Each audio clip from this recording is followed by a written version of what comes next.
I'm finally passing the threshold and launching a newsletter about newsletters. The goal is to give you my playbook to help you write a better newsletter, for people to read this newsletter and say, wow, Tyler actually knows what he's talking about, literally just to make kind of these editor-in-chief, head of content roles, make their life a lot easier. Here's the step-by-step of how we're going to do it, because it's laid out by Tyler and Chief Newsletter Officer. This is something that's like super helpful. It gets really tactical on writing and things that I've seen, little changes and tweaks you can make. You kind of give somebody the playbook and they say, wow, that's great, but it sounds really hard to do. I want to hire this person to actually do it for me. That's basically the goal of what I want to do. I was checking out your LinkedIn last night, like I do pretty much every night religiously, and I saw something kind of interesting finally. What's the new thing you got going on? Well, I knew that you were stalking my profile because I can see because of LinkedIn Premium, but I appreciate it. That sends the right signals to the LinkedIn gods. But yeah, so I'm finally passing the threshold and launching a newsletter about newsletters. I think it's a rite of passage for anybody in the newsletter, game for long enough, I think. Finally, I've been saying to myself for years, somebody should write a newsletter about newsletters. If only there was one out there that people could subscribe to. So I want to hear all about it. Why? I guess first question. No, let's start there. Give us the name. Give us like the basic outline of it, and then I'll get into the gory questions. Name of it is Chief Newsletter Officer. You can go sign up right now. Technically, you have to apply. It is chiefnewsletterofficer.com. And I would like to say there's like a really great story behind the name, but it was one of those things that came to me maybe at one of the newsletter conferences, and I went and bought the domain name, and I hadn't used it for a couple of years. And I was like, oh, yeah, I'm sitting on that. Let me use that. But I do like the name. I think it's yeah, I think it'll be good. Hopefully, it'll kind of stand out. I can kind of use it as a platform to stand on. I've already thought about potentially changing my consulting company's name to Chief Newsletter Officer, but right now it is just going to be a newsletter about newsletters called Chief Newsletter Officer Newsletter. Nice. And we've been talking about newsletters for ages. You've been doing consulting for 2 years now, I guess. Yeah, almost 2.5 years now. Two Yeah, and a since half I left years. Barstool. Yeah. Why now? I think that part of the reason is because of the the 2.5 years, right? Because I've been able to see so much stuff. Basically, every time I work with a consulting client, it's like I get to go in and see the guts of their newsletter. I get to see everything that they're doing well, everything that they're doing wrong, and I come up with new ideas, to help them. So basically, over those past 2.5 years, and then compounded with the 8 years previously, I've been writing the playbook on how to build great content for newsletters. And I think I'm just finally ready to share it. It's probably more so that I've just finally gotten around to it, quite frankly. What I love about this, and so just for listeners, like we're gonna get into like the idea behind it, and then also like how you're gonna start trying to get like the initial subscribers and like the initial growth side of things, which I'm really excited to dig into. But one of the things that I really like about this conversation is we get a bunch of people in on interviews, and I get them in for Spark Loop doing like interviews and case studies and stuff. And when they're talking about how they started when they're already successful, even the ones who are being the most honest, like there's a bit of like a reality warp distortion gap that goes on where they misremember some things by accident on purpose and make it feel like there was always this big grand plan and they always knew this that and so on. But you're here, you haven't done it yet, so you don't know I it's going to know. work out. And so you have to give kind of honest answers. Like what I want to get into is like how much of this is a Sunday afternoon, you have a couple of hours, you think now is the right time, and let's just see what happens, sort of go for it. And how much of this is like thought out? There's a business goal behind it. You understand and know exactly what you want to do with it. Yeah, I think it's funny because one of the first newsletters I'm going to write, it's going to get super meta, right? So I'm actually writing about the what I think the three questions you need to be able to answer before you should start a newsletter, or if you've already started one, like what you should be thinking about. And one of those questions, I'm not gonna, spoil all of them, but one of them is like, be honest about what your business goal is, right? And so I'm basically laying out in Chief Newsletter Officer what the business goal of Chief Newsletter Officer is. So I'm telling the people who this is about basically. My business goal is to grow my consulting business, right? So I'm not going to sugarcoat it. I'm not going to lie. Why am I starting this? It's obviously to give you, my playbook to help you write a better newsletter. I think that's all well and good, and that's fine. I think I'm hopefully going to help a lot of people write better newsletters. But at the end of the day, the goal is to be, you know, for people to read this newsletter and say, wow, Tyler actually knows what he's talking about. He's seen, how newsletters work. He's built his own. He's helped a lot of people. And then the second part is, I think, what a lot of, people in kind of B2B or in sales do is like, you kind of give somebody the playbook and they say, wow, that's great, but it sounds really hard to do. I want to hire this person to actually do it for me. And that's basically the goal of, what I want to do. I guess first thing I want to know is who's this for? Like who specifically? And then second thing, like we already touched on, there's a bunch of newsletters for newsletters out there. Like what's the gap where you can sort of add value and insert your newsletter and make it valuable and unique compared to like what's already out there? All right. Well, I'm going to put it back on you. You got to remember those two questions. I actually hate when I don't know how people are able to do that when they're asked like three questions in a row. They answer a question, then they know the other two. So I'll answer the first one, but you got to remember the second one. So the readers of this, my goal, and this kind of goes back to again the business plan, right? Is like who I want to work with, and the two people. I think we've talked about this before with Leverage Letter, but it's really kind of B2B, content creators, folks in at businesses, so mostly like B2B SaaS, those sort of companies who are I'd say running heads of content, and Mm-hmm. then folks in the B2B media space. And there's a lot of those that are, I would call, legacy media that have not really gotten into newsletters or have newsletters, and they're just in really bad shape, and I want to be the person that helps them usher it in. And so I would say pretty much anyone who is either at the beginning of a journey or has a newsletter that's like probably needs a little love, let's say, could get a lot of benefit from this newsletter, or at least that's my goal. But my focus is on really those handful of people that that would do it. And I think one of the things I thought about, and like Nathan May, and I know you, right? Like I think you guys all really want to have like the heads of newsletter, big publisher, Tim from 1440, the guys from Nice News, all of them, on the list. And I think that's great. I would love to have them on my list. And I think it would probably be helpful to them, or hopefully it would be. But realistically, they probably know a lot of this stuff. They're probably kind of already beyond this point, right? Like they've figured out their voice. Like they've asked the hard questions about how do we build a moat, right? So there's probably some people that I can help that are, I would say, newsletter curious, or getting into the newsletter game, or getting serious about the newsletter game. God, a newsletter curious is a great slogan for like a t-shirt or merch or something. By the way, we should definitely have a newsletter curious t-shirt. I like that, or a Yes. cap. Cool.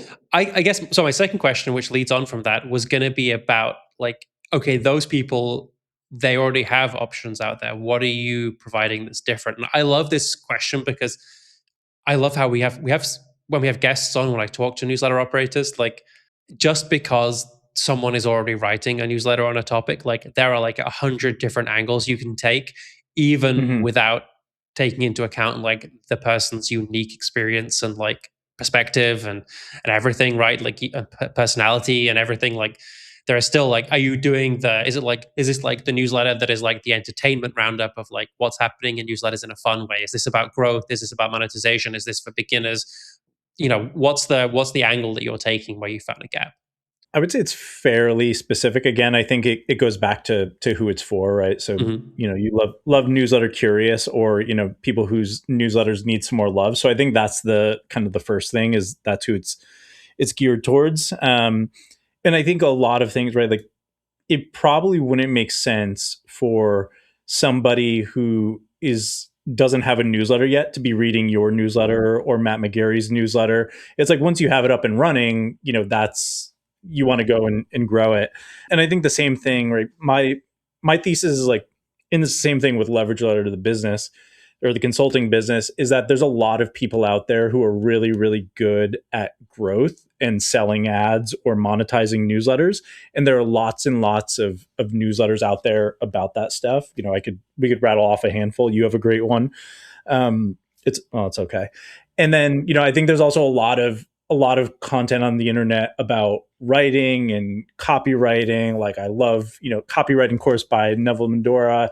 There's a ton of that stuff out there, but where I'm really focusing on is my whole thing is like, let's create a must read newsletter. And I think a lot of people, if I said that, I think most people would go to like, oh, I need to be a really great writer, or I need to hire a great writer. And that's going to, to ensure that I have a successful newsletter business. And I think that's not always the case. And most of the time is not the case. I think there's a lot of other things that go into it, right? Like thinking about, your unique angle, really finding your voice, being able to create the style guide around that. Really tying the goals of your newsletter back to your business and, what the actual outcome is that you want, right? Whether it's selling more courses, whether it's selling more of your SaaS product, whether it's just running ads. And so those are the things that, I would say are strategic from, kind of a content editorial, ICP perspective, are the things that I'm focusing on, in this newsletter.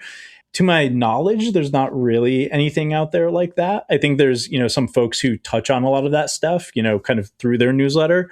But, I'm going to be writing like pretty strategic, I wouldn't say long form, because I realize that this is not something everybody has a ton of time to dedicate to. So I'm actually trying to compress these a little bit, but trying to be really strategic about, what this content is for folks. I love that phrasing of it, of like, how do you say it? Like, um, how to create a great newsletter, or how to write a great newsletter. I love that. I know we got to go That back and clip that. That sounds good. it was really good. Like it really encapsulates it into like, oh yeah, that is something that people need. And I think a lot about that opportunity actually. Or like there are so many people at Sparkloop and just in my own stuff. Like people come to me all the time asking for help with growth and monetization, and I can't help them because they have a shitty newsletter. Um, and That's there that's are what I yeah.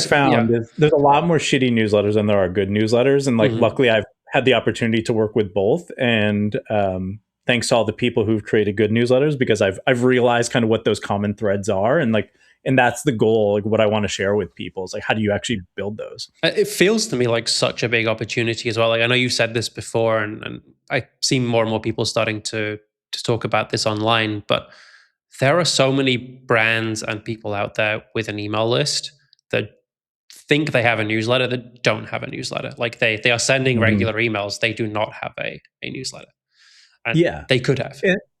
Yeah, and also like that's fine if you, but that goes back to like the being honest with yourself. And there's actually a section, and I can kind of share like break down some of the sections of what I'm doing, but it's like literally a be honest section. It's always like a question to yourself. It's like be honest with yourself, right? Like what is the business reason for this? And if you say it's to, every week I want to give a 20% discount to people on my product, like that's fine, but it's a marketing, email. It's not a newsletter. The question that I have now is like, when I think about coming up with a new newsletter, and I've had ideas about newsletters I might want to write. Let me guess, a local newsletter. Oh, definitely, definitely. Yeah. I really want to start a local Just for newsletter. your apartment. Exactly. Yeah. Me and my two cats. No, the thing that always challenges me is like you have a local newsletter is actually a really good example of this. There is always going to be something happening in my town this weekend. I'm going to be able to write 5,000. I could continue writing that until I die. There will be something happening the week after I've died. Probably, you can say it if you want. Big celebration. I'll go there for myself. Um, a remembrance ceremony for I Louis. finally get this podcast. So you signed the paperwork. I get 100% of it. Can't wait. Yeah. But you know what I mean? Like it's going to be easy to keep coming up with a reliable format that people know and they expect like on a daily or even a weekly cadence. Well, I mean, I know that firsthand, right? The water Yes. coolest, right? Yeah, Like exactly. there's no shortage. Like I could write the entire water coolest about Elon Musk if I wanted to, right? There Yeah. would be no shortage of news. Yeah. But how are you thinking about the formatting of this newsletter where like how many different pieces of advice can you give on this topic? Like how are you going to do you have like a first version where you're thinking this has legs, I can do 50 or 100 of these? Yeah, I think the goal, and it's funny because I actually had this conversation with a client who's doing who's done something very similar successfully, kind of in the B2B space, and I think like a lot of the conversations were basically, yeah, maybe we have like 2 years of of things that we can actually provide a ton of value on, and then after that, like maybe it becomes, a course. Maybe it becomes something where, right, there's a lot of great emails where, or newsletters where it's kind of like an email course. So no matter when you start, you just start getting it in the chronological order. And I actually considered that, for this because I was like, the first one I want to send, I always want that to be the first one. And so I think I'll do that regardless. But I think there's probably some value in it going kind of in a chronological order of like this is exactly how you would build it. So I think, to be honest, like I'm still kind of figuring that out, but I have probably 10, I've been working on it since late last year, like on the actual newsletters. And so I probably have like 10 in the bank that are, 95% done. And I feel like there's still a lot of stuff that I could, dive into. And I think there's also stuff like I could split apart. That's one of the things that I've gone back and forth on is the in part of the name, right, is like chief newsletter officer. I realized that my thought process there is that not everybody is a chief newsletter officer, right? Like a head of content at a SaaS Is that on company. like the application button? Not everybody's a chief Yeah, newsletter. yeah. But it's like not everybody is going to give a shit about newsletters as much as you and I are going to, right? And so the goal is here, let me come in, let me break it down, as simple as possible, for you, so you can get out of it. You can literally take this email, print it out, bring it to a meeting, and be like, hey guys, today this is the thing that we need to figure out of like what our voice is like, and here's the step by step of how we're going to do it because it's laid out by Tyler and chief newsletter officer. Some of the newsletters, I have this idea where we're going to call them like forward FWD, playing off of emails, where it's going to be more towards like you should just send this to your writer, right? So it's like, yes, as the head of content, like you might not want to read through this. Like there's an exec summary, you can read through it if you want, but this is something that's like super helpful. It gets really tactical on on writing and things that I've seen and little changes and tweaks you can make. Literally just forward it to your writer and they can do it. So my goal at the end of the day is like literally just to make kind of these editor in chief, head of content roles, make their life a lot easier. Interesting. So I'm going to make a prediction for you. Well, look, we can look back at this in a I'm year. going to give up after two. No, I Okay. don't think you're. Well, I mean, maybe most people do, right? Statistically, like probably around 3 to 6 is where I mean, most I'm people. the person who like brings the average up right here. I've been Yes. writing a daily newsletter for 8.5 years. So Yeah. But so no, my prediction is I don't think you'll give up, but I do think you're going to pivot it. And I think if you keep on, like, assuming that you pivot in the same with the same goal of helping people create these better newsletters and get good at this, I think what you're going to do is you're going to end up with what you're talking about being part of a paid course or a community or a lead magnet that's free, maybe even a drip sequence after people have subscribed to the newsletter. But I think you're going to end up almost inevitably doing a weekly newsletter that is you sort of tearing down and highlighting a newsletter and talking about what they do well and what they could do better, because that is you have my so. brain right now. What in the CIA is going on right here? Well, I think that's where that feels like to Yeah. me like where you have to end up almost, because it's not like I know from like the reason Grow My Newsletter is not consistent is because the stars have to align for me to have something really valuable to tell you about that's worth emailing Right. you, and for me to have the capacity to put that down into thoughts in a in a 1,500 word thing each week. Right. I don't have, Right. but I could rattle off like every week I could tell you, hey, here is one thing that someone is doing well and in growth, and here is something they could do better. Like if I'd chosen that format, it would be out every week and probably would be just as valuable. um, Yeah, I totally agree with you. I mean, it's something I'm already thinking about, right? And I think that's, I wouldn't say it's inevitable, but I think it's part of the way to get my yeah. thoughts in order, right? And I think I've gone down the rabbit hole of and it may still, right, of selling this as a playbook, right? But at the end of the day, it's not a I'm probably not going to sell ads in it, right? It's to get more business for my consulting business, which you know, I love the work I do, but the consulting business isn't a particularly good business model because it's me trading my time. Like, I could go hire some other people, but it's hard to get somebody who knows the business as well that isn't doing it on their own. If I want to scale it, there's probably some point where this becomes a course. Then I have to call myself a guru and, get billboards in Times Square to do that whole thing. Probably start a conference, I imagine, Or a go cult. down that road. Yeah. Yeah, exactly. But yeah, I if we look back in this in a year, like I would not be surprised if all of this is still kind of going on. I would not be shocked if it's pivoted to something more scalable, let's say. Because the challenge you do have is writing a great, which is, it sucks, but it's just true. Writing a great newsletter is the thing. Like, if you don't write a good newsletter, anything you do on growth and monetization is going to be really, really difficult, like almost not worth working on. But it's really easy for me to sell someone a course if I want to on growing or monetizing their newsletter, because the value like trade off is like, hey, you give me $100, I teach you how to make $1,000 next month. You give me $100, I teach you how to get 1,000 subscribers. I'm gonna give you $100, and you're going, well, you're gonna write a, like the words are better or something, right? I'm like, obviously Yeah, there is value, but like it's harder to to feel like the trade of that value, right? Like the perceived value. it is one of the things that and so as I was kind of going through this journey of like where like I've always been like I've always been a pure like content guy. That's why I got into newsletters. I didn't want to write newsletters. I just want to write. And I happened to find that I could write in newsletters. You're like the Forrest So Gump of words. Let's put it that way, right? Like, you just yeah, one yeah, day you exactly. started running and just didn't stop. Yes, yes. I thought you could have gone a few other places with that, but anyways, so the whole thing was like I've thought a lot about that. Is like it's a very weird thing what I'm selling, right? Because to your point, is like it's not for everybody. Like a lot of people think they don't need it.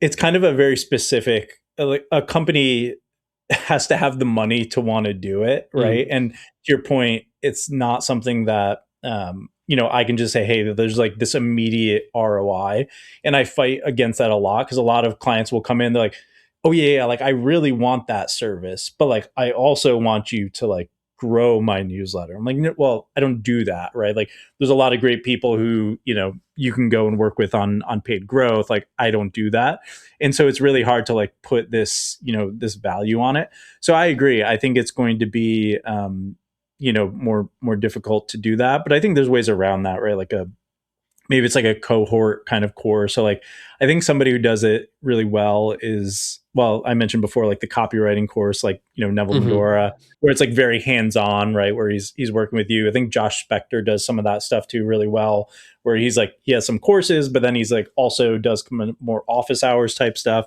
So maybe some of that. And I think it was probably more of last year, a lot of me struggling with, yeah, like I want to do something that provides value to people, but at the end of the day, like my passion and like where I think my real skill and value is in writing, in creating content, in figuring out what your business model is. And so I was like, all right, let's go all in on that, right? There's kind of no point in trying to replicate what other people are doing really well if I know I'm not going to be the best at it. There are ways you can do that, right? Like, you can, especially if you have a lot of the content free up front, you have the more beginners who maybe they come in through like a course like this, or a cohort based thing, or maybe they come in through like a sort of a like a one-off like purchase of like a tear down, or like a consulting call, a Right. coaching call that turns into a contract. I think there is, like, especially if you can hit on some of like the AI buzzwords and stuff, you can probably get budget. Like, I know a bunch of people in, I think every company I've ever started or worked at, there's always been a conversation with someone who's like, hey, we have these email subscribers. I would really like to write a newsletter, but I've never done it before. Like, can you show me like what are some good Yeah. resources to learn how to do that? And there really aren't. Well, I mean, I don't want to offend anybody if I say there aren't any out there, but like, no one has given me the one. Like, I could point you to two or three people who have written, created amazing stuff on Facebook ads, for example. I don't have Right. that for writing a good newsletter. I just have like people telling their stories of what worked for them and stuff. And yeah, I mean that's the opportunity, but it's also like yeah, trying to figure it out because nobody's really done it. Like if you want to just go and build a a paid growth agency, right? It's like tons of people have done that. Like you could if you're Mm, pretty good at know your way around Meta, know how to make pretty good assets. Like you can go and copy and paste that business model. It's like yeah. a great business model, but It's interesting because you're almost like and I think about it like you're almost like a newsletter producer in a way. Like YouTube, when you do YouTube or when you do podcasts, more on YouTube, but they do also have podcasts. Like that is a role that exists. There is like a guy you can go to. You've never made a YouTube video before, and he will help you find your voice and figure out what videos to make hmm. and like hit your business goals with that thing. And he's not writing the scripts for you. Did you just solve my identity crisis? I don't I don't know. That's the closest thing that I can think of to No, like what this is, right? Is like you can maybe go to like a podcaster who's really successful or a YouTuber who's really successful and go like, hey, you know how you have that guy who helped you figure this out and now you make loads of money over here? Like you could do the same thing with a newsletter and I can help you figure that out and like we can work together in the yeah. same way. That's super interesting. Because that is a big issue with like growing this business is it's I want to say it's easy for someone like you, but like you can reach out anybody who has a newsletter to be like, hey, do this. Like I need to find somebody when they're in this mindset of I kind of want to build a newsletter. I'm not really sure, but they're probably not saying that out loud or like thinking about it. It's probably behind closed doors. So it is kind of an interesting. I think to your point, I think it'd be really helpful to be able to frame it better because it's kind of this like weird in between, and almost everything has been inbound to me, and that's why I found this podcast has helped immensely. Posting on LinkedIn has helped a ton, and like that's why I'm doing partially the newsletter is to find those people, kind of meet them where they are. But I like that newsletter producer. Yeah, I'm stealing Good that. hat Thank as well. you. Yeah, you take that. I mean I like it. I mean I like you you're in the you're in that place that we actually have a lot at Sparkloop at the moment. So we're working with HubSpot at the moment at Sparkloop on our offers product that we have, right? Mhm. Where they like other newsletters can show. Louis, this podcast is about me. Stop plugging your own stuff. Well, I'll bring it back to you. Don't worry. You know what? I'm always constantly talking about Sparkloop and how great it is on this podcast. It's I just know. a wall to wall advert, basically. No, but seriously, like it's super relevant because HubSpot crush it in a way that we are struggling to replicate with, to be honest, with a lot of brands, but they really need, which is they know that at one day, the person who works at any company in marketing or sales, one of them one day is going to have to make a decision on what CRM they use. You can't force that decision. You can't, there's nothing you can really do to make someone choose a CRM 6 months before they need it, right? It's going to be a Right. day that comes from them. They're going to make that. So what HubSpot's done is gone, okay, sure, we're going to be in search and we're going to be like asking you to talk to us and do what we can to make today the day. But ultimately, we're buying the hustle and we're going to create all this amazing content that is HubSpot branded. So, whatever day it is, today, a month, 6 months, a year from now, when you wake up and have to choose a CRM, you will know HubSpot, you will like HubSpot, and you will have seen something that triggers that memory of us on that day so that you don't even go and look for anything else. You just buy what you already know and like, right? And you have this, like other brands have this challenge, but they haven't got that newsletter or that like content thing that Right. like the day that you want to create an affiliate program, for example, if you're an affiliate software tool, you need to already have the person on your list. You need to be providing value to them so that they remember you. And the same thing with you, right? Like the day somebody decides, okay, today's the day I'm really going to figure this newsletter shit out. They should be remembering and thinking of you as like, oh yeah, and that's the guy who's going to help me do it. That's a perfect segue to how I want to launch this newsletter. It Should we is, talk and I about should that? have taken it. Yeah, let's do it. What's the plan? Well, so it's a really good point, right? Because I think the obviously the to your point and my point, the problem is not everybody is thinking about a newsletter pretty much ever until someone says that they need one. And so one of my goals is we've talked about this before is like 2026. I think a lot of people are going to be doing this as kind of like the one-to-one outreach, and I think we've talked to Nathan May, like he's doing it, crushing it with that. And so one of my goals, or one of the opportunities I see to actually grow this newsletter is to reach out to all these people who I think at some point will be thinking about, a newsletter. Maybe they haven't yet, maybe they are already, but a lot of these companies, where I can easily do, have somebody, go and do research on them. Okay, well, does the SaaS company in accounting software, do they have a newsletter yet? Are they doing this? So, okay, well, I can reach out to their head of content or the head of marketing if they're, a little bit smaller, and just say like, hey, by the way, I'm writing this. This is for head of newsletters, heads of content. And I actually wouldn't mind if they say, hey, you know what, we don't have a newsletter yet. And I could say, okay, well, just in case you want to, you ever want to do one, I think this would be helpful. I also think it would be helpful just in general from a content perspective. And is there a reason you don't have a newsletter, right? And start the conversation there. And so I think just again getting those people on probably before they're even thinking about it will be super helpful. And then also on LinkedIn, I've been thinking and looking a lot at people, we there was like the Wall Street Journal story about, everyone wants a storyteller now and they're hiring for it. And like that is not a joke. There are a lot of companies hiring for this weird like storytelling content like PR kind of role. And so basically like all of those companies are on my hit list of, maybe they have a newsletter, maybe they don't have one yet, but it's something they're probably going to start thinking about once they bring on this person. And maybe they realize, in the process that they don't need that person. They could just hire me as a consultant to make that content for them. But realistically, the goal is to get in front of them, before they're even thinking about it. So that's kind of like the initial reach out goal. And then I have some other stuff I'm working on, but I'll stop there if you have any thoughts on that.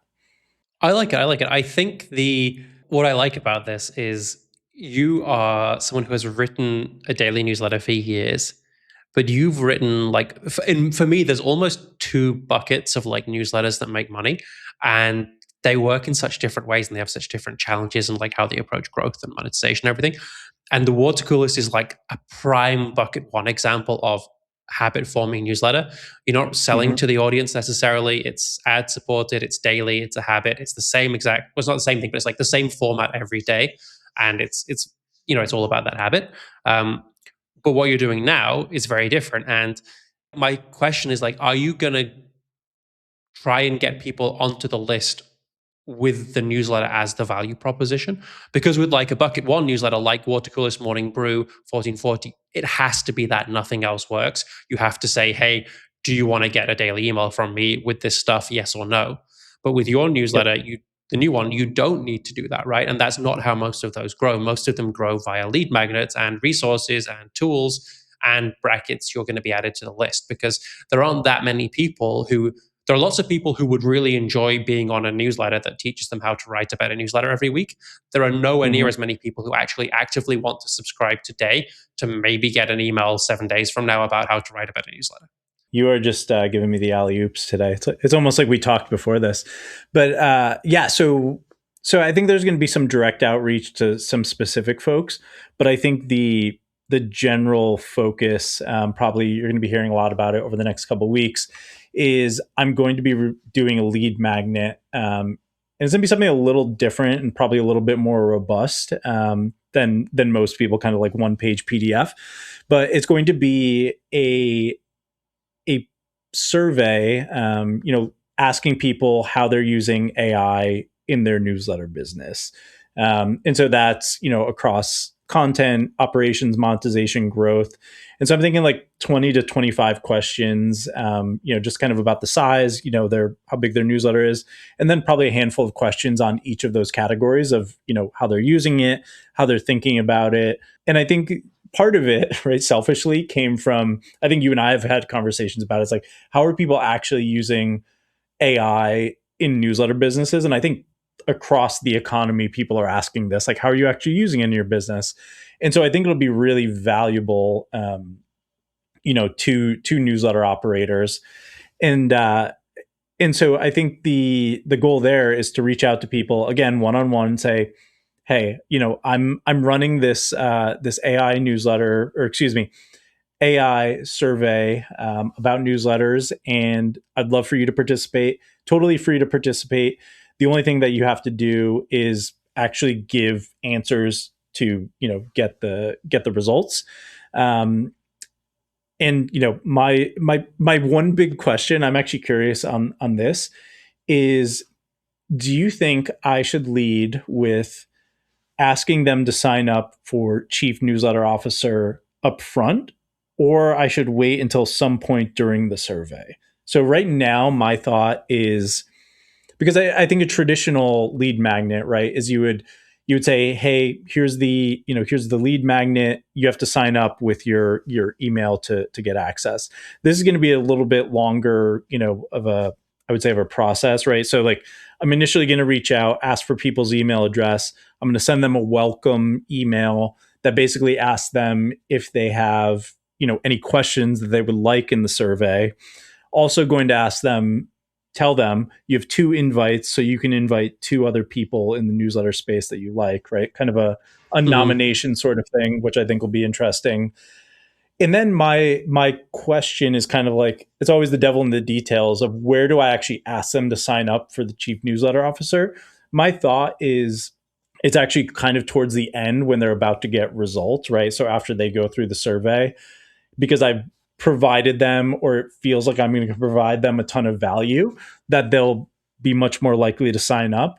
My big fear there is, of course, I get hundreds or thousands of people, to do this survey, and 10% of them actually say they want to opt in to chief newsletter officer. So I'm curious on your thoughts there, or if you have any other questions on what the survey will be about. So I have some thoughts on this. Yeah, please fix it for me. I know you did something pretty similar when you I when you have launched your done newsletter. surveys as lead magnets before. The takeaway for me, at least, of how to do this is never to ask someone to take a survey. Um, I don't know. Maybe I'm wrong. Maybe newsletter writers like writing surveys.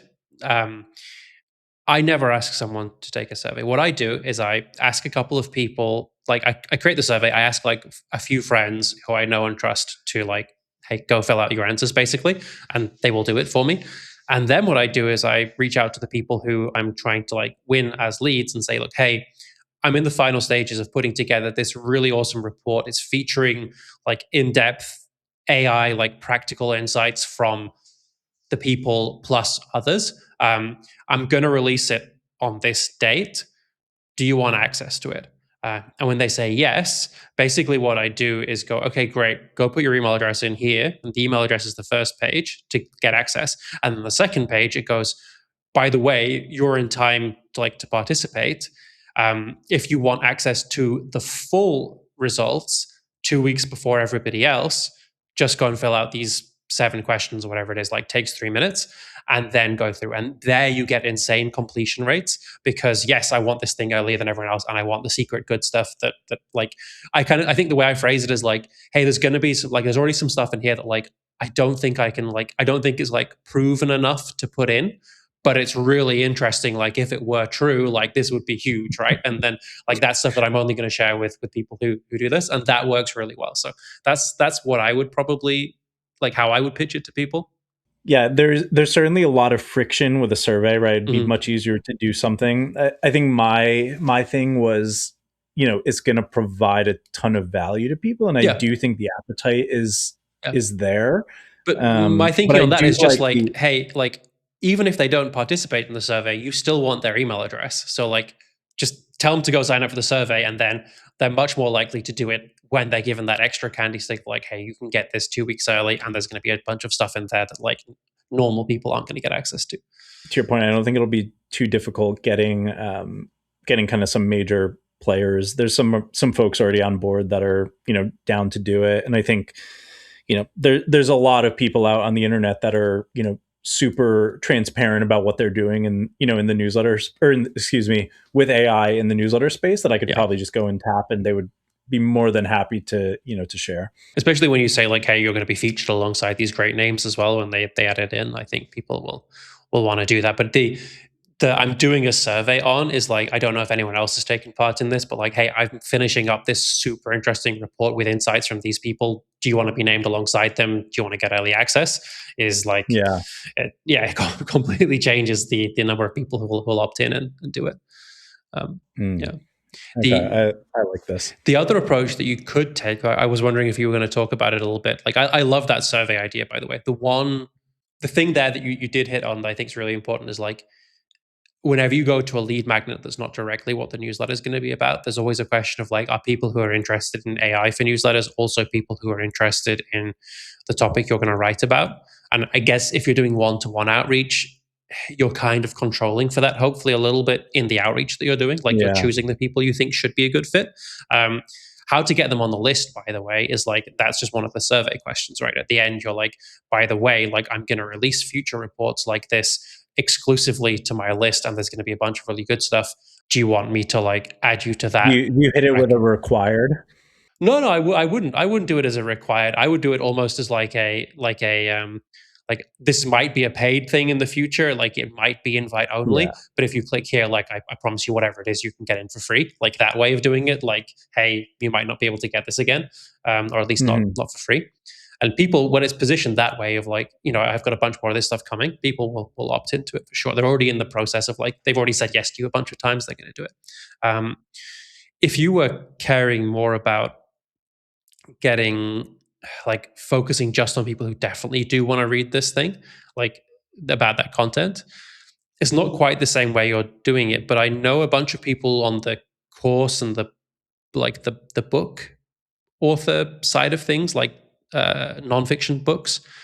And what they do is really interesting, where they will, less so for their first book, I think, because a lot of people are not very good at writing their first book or creating their first course. But like, when they get to the second one and they know what they're doing and they know the mistakes they made, there's this really interesting thing people are doing where they'll like reach out to their target customers and friends and influencers in the space and basically be like, hey, I'm writing this book now. I'm creating it privately, but I'm releasing chapters like week by week as I go. Well, this course, like, I'm releasing it in sort of in a newsletter-ish format, like, and it'll be in the email, but there'll also be somewhere you can give notes. Like, I would really value your feedback. I think you get a ton of out of it, and I'm going to want to like pull quotes from really smart people like you and feature you in this. It's going to go out to a load of people. Like, can I just add you to this like early access list? Um, and then you basically, the newsletter that is like the stuff that would become the course, whatever that is, like 10, 20, 30 editions, you're growing it while you're writing it. There's a lot less pressure. You can always go back and change stuff. And then when you have all those quotes, you have the right people on the list, then you can pivot the actual newsletter itself to, well, that becomes the lead magnet, becomes the course, becomes the stuff that then takes people into the weekly newsletter that is just like low friction, quick to create examples of this stuff every week or something, right? Is I think very powerful. I've seen a bunch of people do that really well. Are you saying pivoting the whole thing to more of a report versus a survey, or using? Well, that was I a guess different let's bring suggestion. it So back that to was, yeah, me here. yeah. Well, no, that was the suggestion, right? Was like, one route to go is with the survey that I think is really interesting and you can Mhm. do. Another Got it. route, not it's not like either or. You could also do both of these things. Is like, hey, let Right. people know, stake your claim of what the chief newsletter officer is going to be about, and say, look, hey, I'm creating this thing in private. I want you in there. I want you like giving me feedback, but not really pitching it as like a completed newsletter, more like a work in progress that they can like see chapters each week as it's released, and they can watch along in real time and like help you write it and give feedback and Mhm. get quotes and stuff. And you're like leaning on them as like an insider expert. And that way you get the right people on the list, and it's maybe a little bit of an easier ask to get them to opt into it than getting them to like opt into the newsletter itself. Yeah, I think all those Like make a lot of sense. if you position that to me, just like me personally, like, you come to me and you go, hey Louis, hey, do you want to sign up to this newsletter where I'm going to give advice every week? I think you'd be a great fit for it. Like, I'm going to sign up, but a lot of people won't because they don't like newsletters and then are like professionally weird like me about like needing Yeah. to be on every list about newsletters. But if you came to me and you were like, hey, so I'm creating this course, I think it's going to be amazing. I think I might even start like running cohorts on this, like, $10,000 a seat cohorts on this pretty soon. Um, I really want your feedback to make sure it's the best that it can be. Can I give you free access while I'm writing it, and I'll send you a little bit each week? Definitely, like, I'm way more interested and involved and like behind you on that than the newsletter thing. I feel like my hair is growing longer and I'm becoming like Alex Hormozy as I'm listening to all this stuff. You need This is the what's the opening yeah, thing, you the know what I nasal mean? strip. Yeah, Yeah. yeah, so I can breathe better. No, this is all Is good. that one of the tips? Like, make sure you're oxygenated to write a good newsletter. Yeah, Like, yeah, yes. And who's that other guy, Brian Johnson? Like, take the blood of your kids or something like that. Do like blood transfusions with your children. yeah. I love that. I think the one thing, I know we're running up on time here. I wanted to ask you about something I think you did, and I've been thinking about this, right? And we'll use you as an example, right? I think you have a newsletter with what, 10, 20, 30,000 people on it. A lot of people on your newsletter. Um, right, is coming to folks like you and saying, let's assume that we're doing the AI newsletter, and I came to you and said, hey man, I don't have any money to pay you. I probably want to say that part, but would you run this as a value add, in your newsletter, right? So send the tell people about this survey, which is going to be a ton of value to them. Could you post a link to it, right? And I'm curious, right, kind of taking off your hat of knowing me, what would your reaction be to that, and like what could I do better to actually convince you to do that without just whipping out my checkbook and saying, I'm going to pay you for an ad. I think you already, we talked about this a little bit offline. Like, it comes back to that, I think, idea of like how I launched Grow My Newsletter, right? I Mhm. think similarly to what I was just saying before about like the LinkedIn outreach stuff, um, probably the ask isn't, hey, can you go and ask your audience to do this thing for me and complete the survey? It's, hey, I'm creating the best survey in this space. If you want, you can give your audience early access for free. I might make it paid, I don't know yet, but you can give them early access for free 2 weeks early. I'll let you do that if you'd like. And if you promise to do it like on this date or in this time frame, and send out this link. A, I'm going to feature you, and B, I'll put you in my recommendations widget, or like I will recommend you as one of the experts on other newsletter related stuff that you might want to opt into as part of that sign up flow. Um, I think you get people there, right? Like if you say, especially if you say like, hey, I'm already working with, so like you come to me and maybe like one or other two people that you know really well in the space who you know are going to say yes because it's you, and you say, look, I'm already working with these people, so you're going to get their like access to their audiences as people subscribe from their lists as well. I think you get most people saying yes. It's just make it really easy, make it obviously a win for their audiences, and just like follow up and like coordinate. Be like, hey, it's on this day. Here is the stuff. Are you doing it? Did you do it? Great. Yes, it's going to be awesome. I'll assume that's a yes, and yeah, I think that I think in addition to, I love the like this using like the widget or like the co-reg widget. One of the other things is like, you kind of become like a preferred vendor or whatever it may be, right? So, you know, for example, using you saying, okay, at the bottom of every newsletter, listen, we maybe only have 1,000 subscribers now, but as we grow, like Spark Loop is going to stay in there for, the next 6 months is kind of like the preferred co-reg widget. I guess there's not a whole lot of other ones to compete with, but at least it's going to be, be getting play in there. Or, if I reach out to Matt McGarry, right, I'm going to plug in, some of his, whether it's a conference, whether it's a cohort, something like that, and kind of give them some love there. So, yeah, I think my thought is, where can I provide, you and, the rest of those guys value as I'm kind of growing this thing. And I think that could work, super well. And hopefully, it's kind of a win-win for everyone. Obviously, Yeah. I grow my list, but I think also the person who is participating in this is getting something out of it, with the AI survey. Yeah. There's some people who will respond really well to that. I don't. I'm in that sort of area of like, look, if you want to put me in your, like, show me now how I'm going to be in your widget, and you're working with these 10 other people who I know have these size of lists, and that on the paper, like that math works out to me. Otherwise, like sort of like, oh, I'm going to put Sparkloop in this like widget, this place for 6 months for free. I'm like, I don't know if you're going to continue doing this. I don't know if it's going to grow. I don't know if it's going to be useful. I'm not going to hold you Yeah. to that. Like, there is like I try and actively, like, if I can help someone without anything in return, like, and it doesn't hurt me, I'm gonna do that, because at some point that's gonna pay itself back. Like, that's like surface area of luck exposure kind of thing, right? So like I'm Yeah. more on that. I'm not like, whenever anyone says that to me, like people who are starting newsletters do that all the time. They're like, hey, would you give this like to your list, or will you talk about this, or will you will you buy this slot and I'll put you in for 6 months and a year? And it's like, no, I don't want that. I don't care about that. Like, it's probably, it might be like the best decision I ever made. It might not be. Either way, I'll do this for you now, and you're going to help me. Like I trust you to help me. Like if I ever need anything from you, basically. Cool. Well, right after we get off here, I will send you exactly what I want you to run, because I assume that means yes. Yeah. Yeah, I mean, I think that's all I got. Any other good recommendations from you that I can steal to grow this thing? Since you've kind of walked in the shoes before of creating a newsletter about newsletters. Well, Anything I missed? in the 4% battery that my laptop still has before this thing blacks out, and it's going down quickly. This M1 MacBook Air It is is a not what Friday it was. afternoon before we Yeah. black out. I don't think so. I think a lot of the time you can. It's easy to put a lot of energy into stuff, and like someone, what I'll say is like the last time you started a newsletter was a very different landscape. And I know I don't need to give you this advice. I'm doing it more for the listeners because you've been helping people more recently, like start newsletters and like, you know what's working nowadays.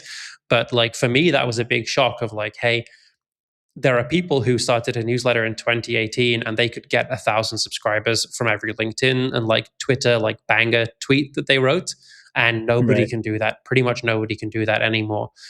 It's lead magnets. It's you have to like the level of value. It's the tools, right? Like if it were me and I were thinking about this, I would be like investing into like what is a tool I can build today, and then do a quick video on LinkedIn with AI of like, hey, here is like the tool that you can use I gotta start to vibe find your coding this personality. weekend.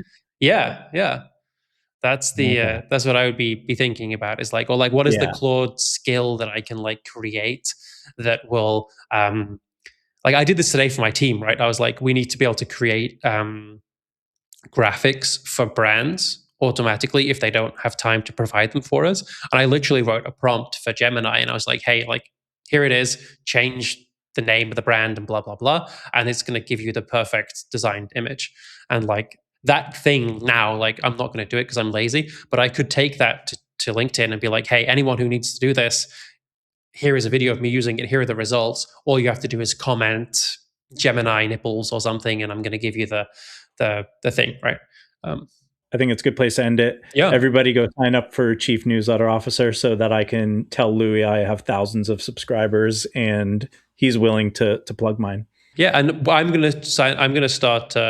Let's say chiefnewsletteroperator.com, and I'm going to grow it at the same time using all of the worst ways to grow a newsletter. I'm going to go and buy 10,000 email addresses and do all that kind of fun stuff and see who wins.